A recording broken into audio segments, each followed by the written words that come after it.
د سمندر د سطح نه تقریبا په 9400 فوټه په اوچتوالي باندې پرته د تیرا میدان علاقه د پیښور نه د مخقبلې په مخ د 114 کیلومتره فاصله کې پرته ده، ولې دا علاقه په دې جدید مشیني دور کې هم د زندګۍ د بنیادي سهولتونو نه محرومه ده. د دغه سیمې خلک وایي چې دوی په تیرا میدان کې د بېلابېلو ستونزو سره مخ دي.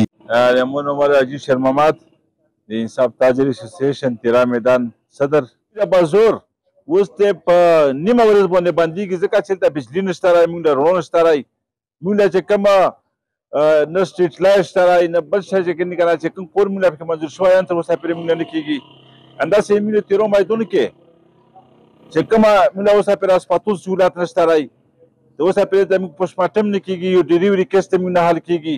زموږ سکولونه نشته رای، په بلډینګونه چې کوم جوړ شوي دي هغه کې سټاف نشته رای، دلته چې کوم موږ نادره وو هغه کې فیمیل سټاف نشته رای. دا دکانونه خو موږ سره په ډېر کمزوري حالات کې وو، دا موږ په خپله راغه کړي دي، موږ سره هېڅ مدد هم چا نه دی کړی. نو موږ حکومت نه دا مطالبه لرو چې موږ سره مرسته وکړي او موږ سره لږ تعاون وکړي. د تیرا میدان خلکو د حکومت نه مطالبه وکړله چې د دغه بنیادي سهولتونو ورکولو سره سره دی دوی لا په سیاحتي مقامات باندې پکنیک سپاټس جوړ کړی شي چې ورسره د دوی معاشي ستونزې ختمې شي او د سیمې خلکو ته فایده ورسیږي.